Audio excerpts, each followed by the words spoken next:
Salut tout le monde, on se retrouve pour une nouvelle vidéo. Donc aujourd'hui on va tester le BQ SSS, mais on regarde ça tout de suite dans le reste de la vidéo.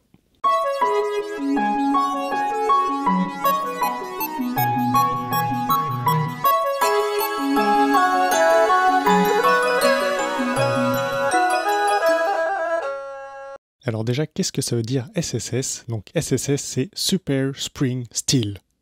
Donc avec ça, on a tout dit, et je pense qu'on peut tout simplement arrêter la vidéo là, et vous pouvez passer à autre chose.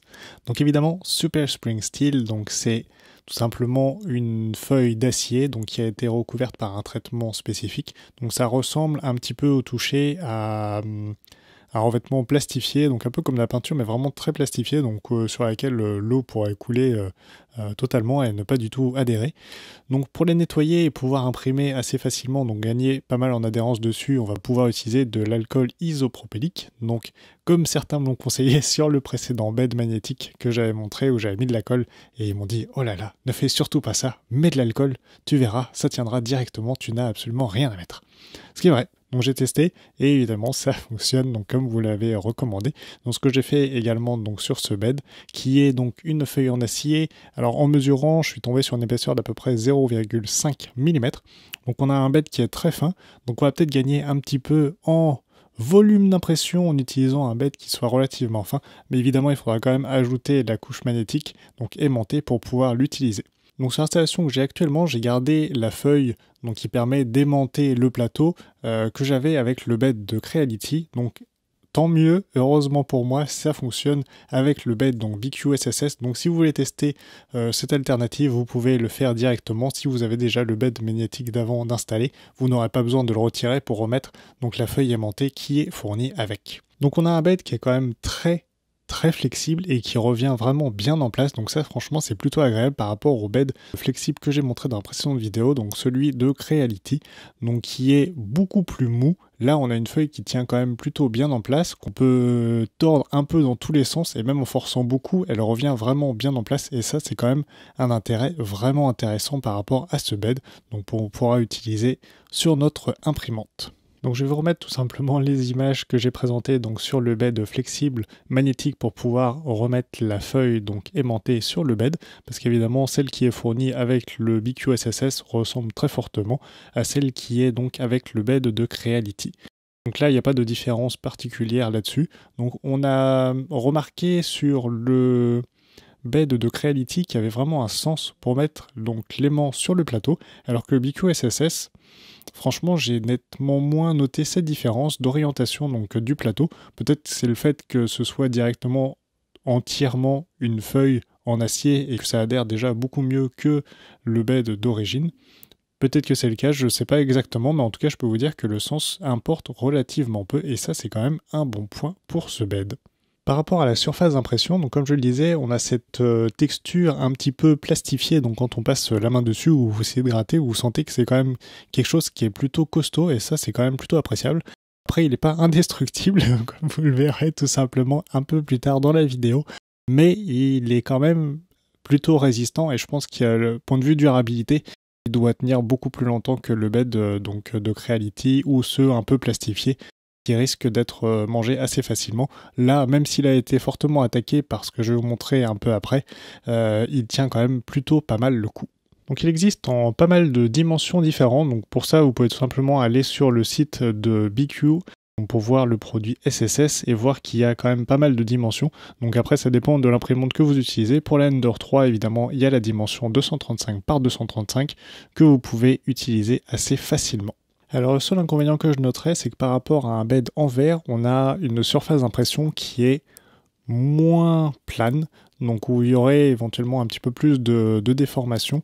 Donc pour ça, pour le compenser, le mieux, ça reste toujours évidemment le BL Touch, donc qui fait des points de sondage à différents endroits du plateau et qui compense donc évidemment les bosses ou les creux qu'il peut y avoir, et pas tout simplement la surface donc globale du plateau comme on peut le faire à la main en montant et en descendant les petites molettes qui se trouvent sous le plateau. Alors franchement, par rapport au bed d'origine, le bed Creality flexible magnétique ou le bed en verre, je dirais que le BIQ SSS se place quand même plutôt bien dans le haut du pavé. Donc on gagne évidemment tout ce qui est flexibilité, donc pas pouvoir retirer les pièces qu'on perd par rapport à un bed en verre. Mais par contre, on a quelque chose qui a quand même plutôt de qualité et qui m'a l'air quand même de bien tenir sur la durée. Donc par rapport aux différentes impressions, vous passez tout simplement un petit coup d'alcool comme les autres ont pu le proposer dans la précédente vidéo. Alors pour tester ce petit plateau, j'ai décidé de faire un arbre Big Tree Tech, donc à l'effigie de la marque pour pouvoir ranger les différents petits canards que j'ai pu collecter au fur et à mesure, donc avec les différentes cartes, les écrans, tout ce que j'ai pu avoir de chez Big Tree Tech. Donc on a une adhérence qui est quand même plutôt pas mal sur le plateau. Après moi pour retirer l'arbre j'ai attendu longtemps, très longtemps, une journée en fait, donc il était plus que refroidi, il était quasiment glacé. Donc c'est pour ça que l'arbre s'est décollé vraiment particulièrement bien. Je pense qu'il s'est aussi un petit peu rétracté, ce qui fait que du coup, il s'est détaché assez facilement du plateau de manière assez classique. Donc on a une surface d'impression qui n'est pas totalement lisse. On a quelque chose de un petit peu texturé, ce qui est quand même toujours pas mal.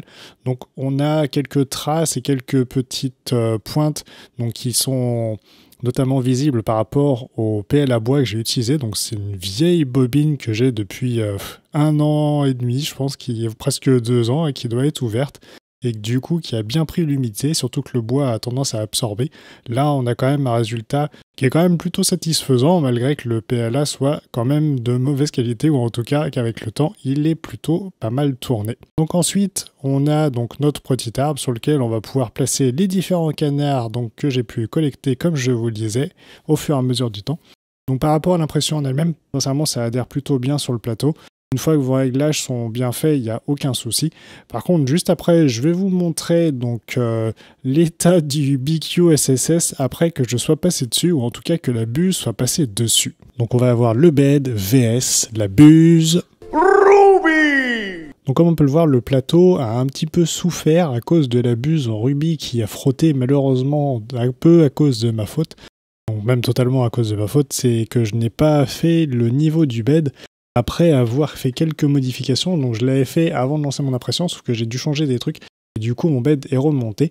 Donc en plus, j'ai un BL Touch qui est installé sur l'imprimante, mais je ne l'ai pas configuré parce que j'étais toujours donc, sur ma carte mère DIP 1.1, donc qui n'était pas avec le BL Touch de configurer. Donc j'ai dû refaire tout ça à la main. Mais l'impression s'est quand même bien déroulée une fois que c'était fait. Donc évidemment, n'hésitez pas à refaire votre bed leveling chaque fois que vous changez votre plateau, votre buse, que la situation évolue. Même une fois de temps en temps, c'est toujours intéressant pour éviter ce genre de problème. J'ai prévu de faire encore la revue de 2 beds différents sur la chaîne. Donc un qui se rapproche très nettement du BIQ SSS et un autre donc qui est une surface d'impression un peu différente. Donc évidemment vous l'aurez deviné, c'est le PEI. Donc je ferai des vidéos sur ces 2 plateaux là et je pense que je ferai ensuite une comparaison sur l'ensemble des plateaux que j'ai actuellement à ma disposition donc sur mes imprimantes pour pouvoir vous donner peut-être quelques éléments pour choisir les surfaces d'impression qui pourraient être éventuellement les plus intéressantes pour vous. Donc, que ce soit sur la durée, par rapport à la texture, par rapport je sais pas moi, la résistance, la montée en température, la flexibilité. Donc voilà, ce sera à peu près tout pour cette vidéo. Si vous avez aimé, n'hésitez pas à liker, partager, vous abonner si ce n'est pas déjà fait. Sur ce, je vous laisse et je vous dis à très bientôt dans une prochaine vidéo. Salut, salut!